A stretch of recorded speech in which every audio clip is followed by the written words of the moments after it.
Welcome to Sphinx Talk. I'm your host, Brother Eric Christopher Webb, and we have an exciting special guest today. None other than the hip-hop prez himself, Brother Dr. Walter M. Kimbrough. Welcome, Brother Kimbrough. Thank you. Appreciate it. Thank you. All right, appreciate it. Thank you. I'm so pleased to have you on my show. Thank you. I've read a lot about you. I've seen your interviews and whatnot, and I think this is a great time to really talk about education, HBCUs, and what the different changes and administration are doing and having the impact on the black male. Mm-hmm. But let's just jump in. For those that don't know you, and I'm sure most people do, but for those that don't know you, how did you get the nickname Hip Hop Prez? Okay, yeah, that's a good question. People always ask because it's interesting when I tell the story. So when I was named president of Philander Smith College, I was 37. And I've always looked younger than I actually am. So it's like I'm up there like some child, and you give your opening statements. And I'm saying, look, I'm 37 years old. I'm not a part of the greatest generation. I'm not a baby boomer. I'm from Generation X. I'm from the hip hop generation. And so how I will be a president will be, reflective of me being a part of this generation. Mm-hmm. So there's a weekly newspaper called the Arkansas Times. And the very next week, the article was Philander introduces hip hop president. And so the media people at Philander were nervous. They were like, oh, because you had some older people too. Oh, hip hop and the misogyny and the cursing. I was like, no, this is actually brilliant. Lean in. And so I leaned all the way into it. And it's funny because when people think about college presidents, people don't have like a brand, if you will. Right. And so it's like, and my wife is always laughing at me because I'm like, we would go hang out at Essence Fest and people would walk up and say, oh, hip hop president. I'd be looking at her like, I'm famous. I keep telling you that, but it's like, it's very unique just to have that. But I didn't come up with it, but at least I was smart enough at the time to say, no, you need to lean into this. And I think being from Atlanta and just having connections with people in the hip hop community, and that's always been a part of everything I've done. When I've had speakers on campus, the first time when I was at Philander Smith, David Banner there, people were just like, how'd you get David Banner? I was like, yeah, and Killer Mike spoke for me at Dillard. They're like, how you? Okay. So it just became natural. Right. Yeah, but that's how it happened. So how did your students respond to it? Oh, for students, it was somebody who was really relational, who could understand what's going on. And I think, some of that is natural because of age. The average age of college presidents today is about 60. So, I'm still younger than the average age of presidents. You know what I'm saying? So you get somebody who's from a generation or two away, and there's this disconnect. When you're a 37-year-old president, I'm the age of some of them's moms at the time, really. But, you could be viewed as a parent or as an uncle or somebody like that. And so I think that helped I've always worked to make sure that I want to know what students are dealing with. My kids now are 19 and 16. So, I got a different perspective now as a parent of that age group. Okay. But it's always been positive for students because it was like somebody who really understood what they were dealing with. Right. And so Philander, that was the first school that you were a university president. And then after Philander, you went I went to Dillard in New Orleans. Okay. How was that experience? Oh, it was great. So I was at Philander Smith for 7.5 years, which is longer than most people do one presidency. Then I was at Dillard for 10. Okay. And so it was great. It was, New Orleans is a great city. You got the rivalry between New Orleans and Atlanta, which is interesting. Being from Atlanta, living in New Orleans, people always look at you funny, particularly around football season. But it was great. Great experience, great school, great. I love the city of New Orleans. So it's just fantastic. And then your latest position was at Talladega. Yeah, I was interim president for a year at Talladega College. So once I left Dillard, I just said 10 years is long enough. I've worked anywhere. I just want to do something else. I had no idea what I was going to do.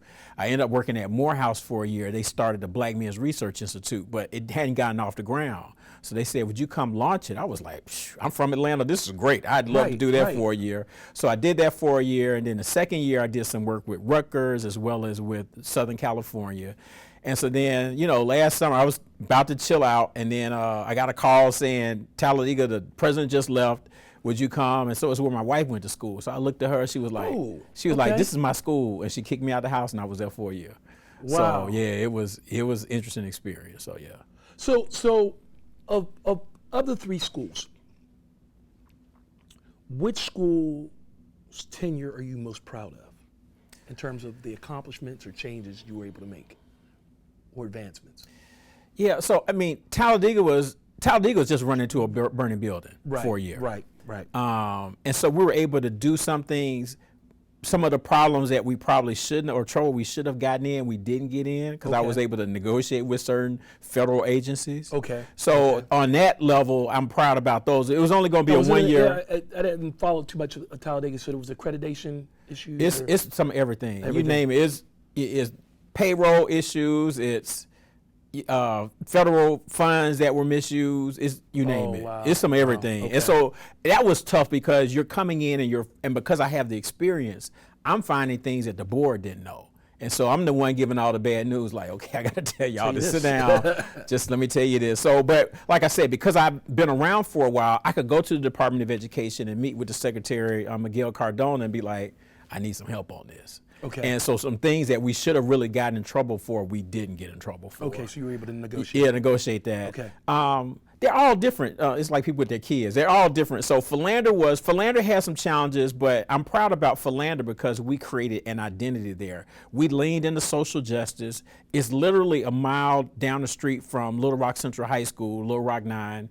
I visited there. I didn't get to go to the campus. Yeah. I drove by there. I went to. It's just right there. I was Yep. like, and that's right after the Clinton Library got built. And I was like, we need to lean into that. It's a Methodist institution. The Methodist Church talks about social justice. They have a doctrine of social principles. So for us to really change the identity, the mission, to really focus on social justice, particularly for black folks, I thought was very important. So that was good there. At Dillard, we were still post-Hurricane Katrina. Katrina happened in 2005. I got there in 2012, and we still hadn't finished all the renovations. We didn't open up every building on campus until January 2014. Wow. So some of that it was a really strong institution historically. Dillard was trying to bring it back to where it had been, which was, like I said, just very different. So they're all different for me. So it's not one that really stands out. I can appreciate the different things that happen at each one. So yeah, they're just different. And so you would say that Talladega then was your most challenging experience. Oh, absolutely. I mean, absolutely. And like I said, and it's going into it, you're only going to be there for a year. Even though they kept trying to offer me the job, I was like, no, this is a 1 year deal because just the level of stress. And it's even stressful, even though you didn't cause the problems, but you got to manage them. Right, and you're trying to fix them. And you're trying to fix them, and you're just like, I don't know how we're going to do this, or you're worried about making payroll. Even at the challenging times at Philander when I first got there, and we were in trouble with the federal government, we worked that out. I never worried about making payroll. I worried about making payroll a lot at Talladega. Wow. I mean, it was very stressful. So yeah, it was, and like I said, just being the bearer of bad news because there were things that people did not know that they needed to know. And so you're the one saying like, okay, this is what it is.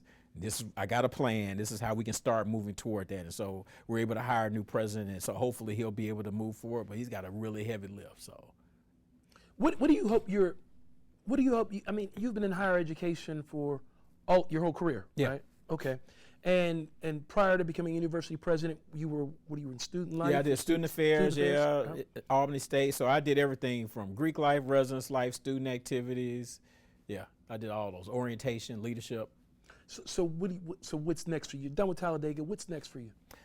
So I'm having some conversations now because ideally I kept thinking, well, maybe I want to do another presidency. I could see myself doing another one. I don't think that's going to happen. I think there's going to be an opportunity for me to do something on a broader scale. So I'll be announcing something soon. Okay, well. Yeah, so I'll be excited about that.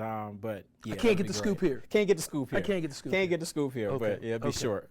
Now you're from Atlanta. Yeah. You're from Atlanta. So let's talk about your Alpha journey, right? You Yeah. pledged in Atlanta. At University of Georgia, Athens. Yeah. Okay. Tell me. Yeah. University of Georgia, Athens. What chapter is that? Zeta Pi. Zeta Pi. Yeah. What year? Spring '86. Spring '86. I'm spring Yeah. '89. Okay. Okay. So you're my prophyte. Okay. How was that? So it was interesting because my dad pledged at Morris Brown Iota 1961. And so when I went to college, he was very clear saying, you're not going to college to pledge fraternity. Just forget all that. He said, but if you do, you better pick the right one or you're going to be a work study student. And so I was like, No, dude, we not. No, I really went to Georgia with an open mind just to sort of see everything that was. And the brothers of the chapter actually said, go to somebody else's smoker. So I actually went to the Kappa smoker, and it threw off everybody on campus because they were like, oh, he's going to be on the Kappa line, except for a friend of mine from high school. And she was like, y'all just don't know. Right. So it was like the smoke screen. Because he was just like, oh, we heard he went to the. She was like, I know what the deal is. So it was. And there were some brothers in the chapter, like one that went to church with me in Atlanta that I had known. And then the first black drum major was in the chapter. So it's like you just sort of look at who's in the chapter, then you look at just the legacy of the fraternity, and then people that I knew growing up in Atlanta who were, I grew up, during the era of Maynard Jackson and Andrew Young. So black men, Lee Brown, who was a police chief, they were all alphas. Right. So, right. I was surrounded by alpha all the time. You know what I'm saying? Even prominent preachers in Atlanta. That's who it was. So that made sense for me.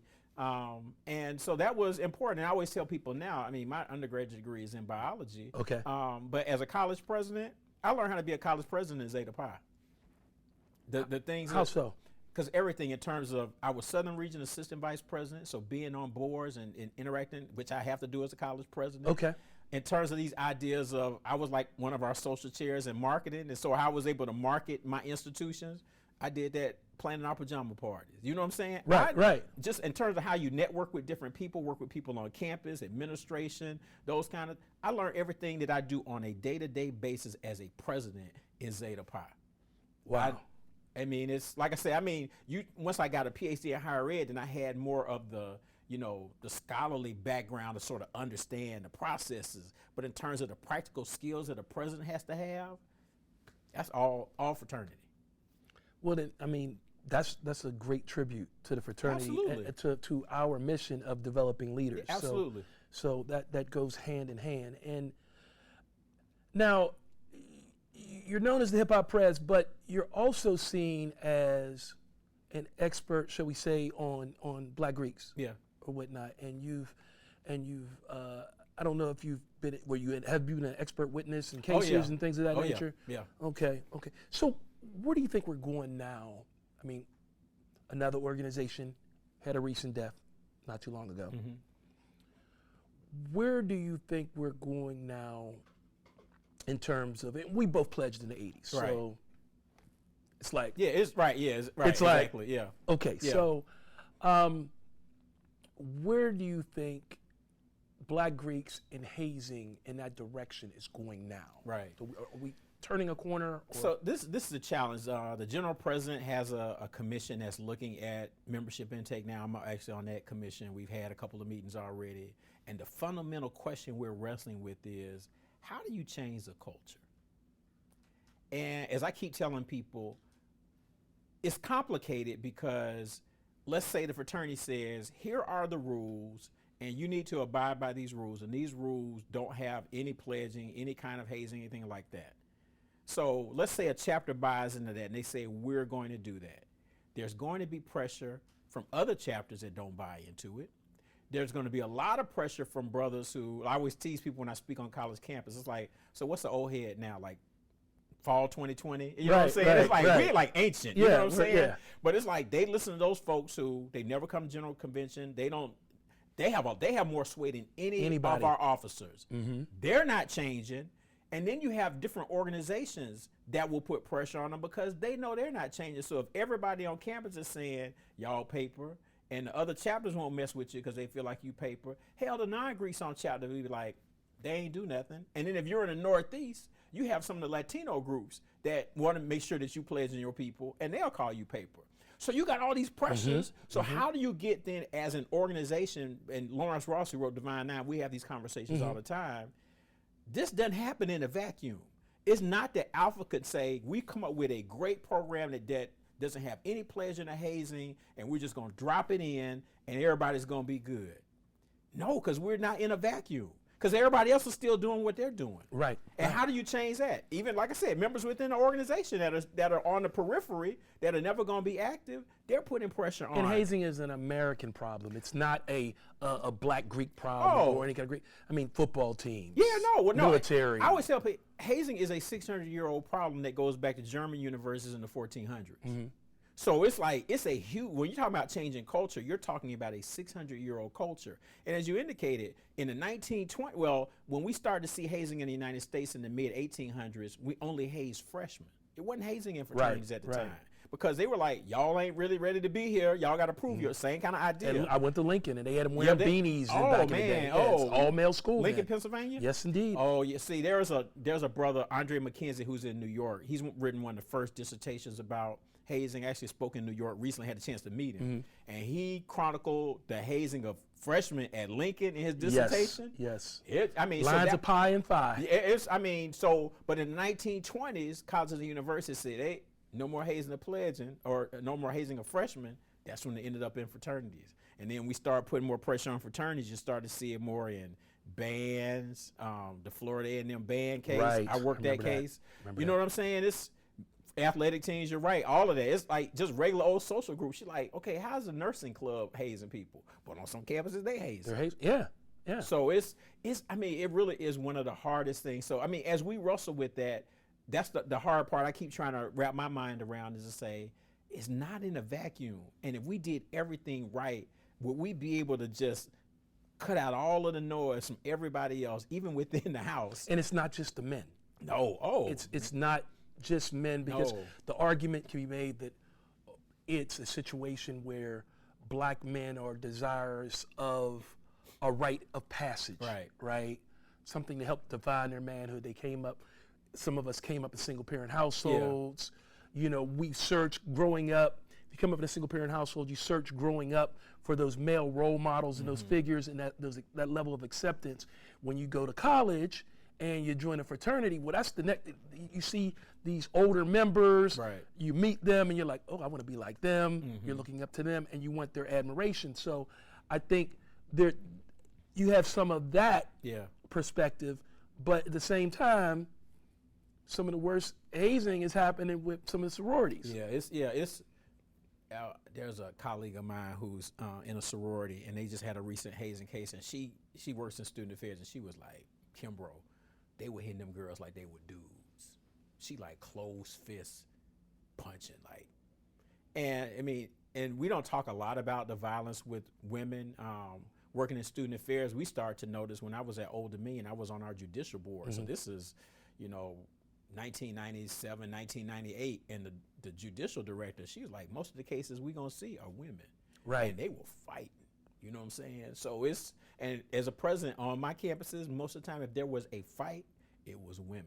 Wow. So we saw a lot of female fights. It's not just a male thing, like you're right. And I don't know if it's, some of that could be, there is a validity for an idea of a rites of passage with women as well, but there's some other things happening with women as well. It's just deeper conversations. Yeah.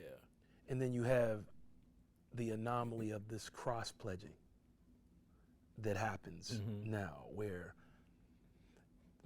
the other fraternities and the other fraternities are having sets together, and they're pledging up somebody else's boys, and then the girls are the ladies are in the set, and then it's, when I think about all that, it's automatically a flag to get caught anyway, right, because you're in a set with a woman, and then she goes and tells her boyfriend, I had a set with the Alphas or the Qs, and then her boyfriend doesn't like that particular fraternity, and then he drops a dime. And then your program is over with. You have that. And like I said, in the Northeast, they call them like viewings, where particularly when the Latin groups could pledge above ground, the black groups would go have a set, and the Latin folks would come watch to make sure y'all, we talking about hazing really, we call it pledging, but they watch them haze their members. So they would get respect on campus to be like, yeah, we know they pledge. That's crazy. That's, my wife was a Greek advisor at Cornell, so that's when she was learning about it. She was like, this is crazy. Wow. So do you think many of our organizations are one major hazing death away from extinction? Yeah, the thing that would happen is somebody would pull that insurance. You can't get insured. The case in Louisiana, I'll be doing some work actually for the university. That case is messy. Okay. And it's scary on a lot of levels because you got allegations of staff members who were involved, Wow. who were members of the organization. Right. It's messy. So like I said, I'm trying to work with because the institution is trying to figure out like, okay, are we going to be held liable? And normally institutions don't get caught up in the lawsuits as much, but when you get a staff member involved, Staff member, yeah. yeah. So that's, like I said, that's part of the allegations. No suit's been filed yet, so we don't have any documents to go through, but we're trying to figure those things out. But that could be bad. And that was going to be interesting too, because now you're seeing a family. The Omegas had a convention in New Orleans, and the family put up billboards. I heard about that. Yeah, they like put maximum pressure on them, and I was like, okay, I appreciate the activism on that. They like, y'all here celebrating this, and this happened. This child just died, so that's gonna be the case. That was a strong statement. It was during their convention. Absolutely. So that's going to be the case to watch right now. But it just hadn't happened. We keep thinking, well, it's one away and nothing has happened. But you got to get an insurance company to say, I don't care how much money y'all got, we're not insuring you. That's when fundamentally, it could be across the board. Yeah, it could be across the board. It could be right. Because you don't win those lawsuits. You lose. And most time people settle. That's the only way you can get. We rarely go. I can't even think of cases that they go all the way to trial and then we win a verdict. We always settle. Right. So we're facing challenges as black institutions, black fraternities, sororities, and obviously the black fraternities and sororities have a power and influence in this nation. We helped put the previous president in office. Yeah. We showed leverage and influence to help elevate the then Vice President Kamala Harris, or whatnot. Now we're seeing an attack, I think, on all educational institutions with the attempt to dismantle, not even attempt at this point, to dismantle the Department of Education. What do you have to say about that? So the challenges are going to be, well, the Department of Education was created by Jimmy Carter. So it's not like something that's always been around. Right. So sometimes I try not to just get hyperbolic and say, oh, the sky's falling, blah, blah, blah, because we've operated most of higher education without Department of Education. Right. But there are a lot of services that are provided that we've gotten accustomed to, and to make that abrupt of a change without some kind of planning process could be problematic. So for example, there's a scholar at the University of Tennessee, he said, this fall might be rough for people getting their financial aid because they cut so many people.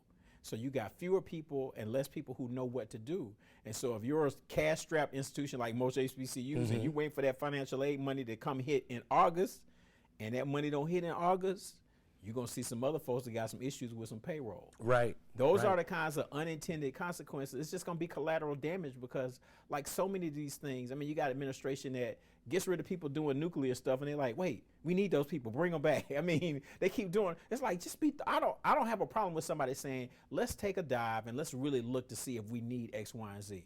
Okay, I think that's fair. But say, yeah, we just getting rid of it, and then you just start firing people is reckless. And people get hurt and systems get broken, and so that's where we are. So people just got to stay, on their P's and Q's and figure out what's going on. So that could be a problem.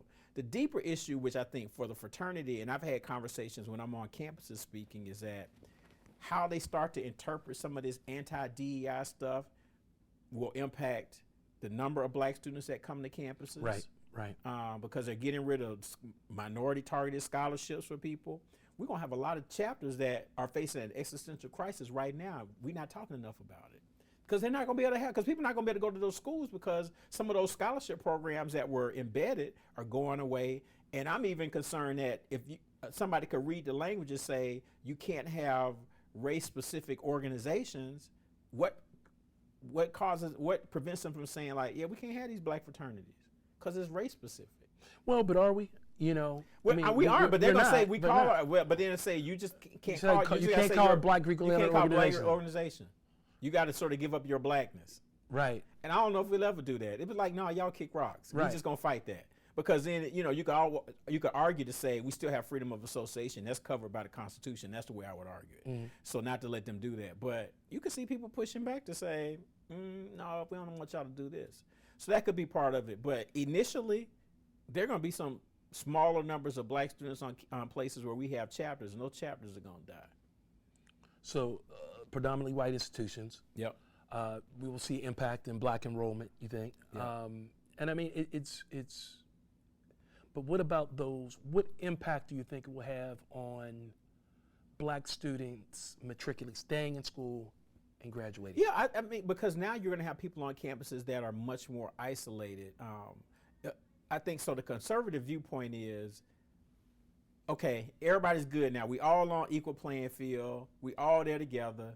So you don't need anything. You don't need an Office of Minority Affairs or anything like that. But then who's really looking out for black folks on the campus? Right. I mean, you're having the assumption that everybody on campus is doing their best for everybody on campus. That's not true. That doesn't happen. And it's not. There's a report that just came out for high school guidance counselors. White suburban kids got much better recommendation letters, longer letters, more detailed letters than black kids who might go to the same school. So they wipe out all of those kinds of things. And that's the problem, that people aren't challenging them enough on those kinds of things. They're getting rid of some loan programs that have really helped, because we still have a wealth and an income inequality in this country. Okay. And so that hurts people who want to go to law school, to go to medical schools. There's something called a Grad Plus loan. Okay. They're limiting that. Few black folks going to be able to go to medical school and law school because they're not going to be able to afford it anymore. Then we know that has impacts, because there's good research that said, we respond better with doctors of similar race. All those things are adding up. So it's like, but they make these arguments and no one pushes for me. They don't push back hard enough to say, y'all keep saying this, but there is no evidence to prove what you're saying. I got plenty of evidence to prove what I'm saying. But they just everything has to be equal. You can't have special programs. We know there's 5% of all attorneys are black. We just 5%. There's special programs to help increase those numbers. They have targeted those programs to be like, y'all can't do that no more. Why? Right. Why? So are you just saying we're not capable? I wish they'd just go on and say it. Like, we just don't think black folks, y'all just not capable, so y'all can only be at 5%. Y'all shouldn't be proportional to your population in the United States. So they're cutting out those programs that help level the playing field and operating as if, oh yeah, the playing field is level. That's crazy to me. To talk about merit and those kind of things. And you look at these people in cabinet level positions in the country, and y'all want to talk to me about merit. It's mediocrity. Yeah, it's not it meritocracy. is. It's like, yeah, that's crazy to me. But that's what's going on. So, I mean, it's an existential threat that I think black-led organizations, we really got to focus more on. I think we sometimes get caught up in the performance, particularly on college campuses. It's like, yeah, coming out shows and strolling, all that's cool, but y'all ain't gonna have no members if y'all don't start raising hell with your state legislatures, with Congress, to make sure that these programs don't go away. You're not gonna have a chapter. And I don't think people think about it like that. I do. I see it as an existential threat. Well, I just like to say, brother, we appreciate your voice. We appreciate the work you've done at these institutions in higher education, and we wish you much success as you continue on. And I'd like to thank you for joining me for this interview of Sphinx Talk. Appreciate you. Definitely Appreciate good, you. brother. Thank you. All right, appreciate it. Brothers, this has been another episode of Sphinx Talk with brother Eric Christopher Webb, 06.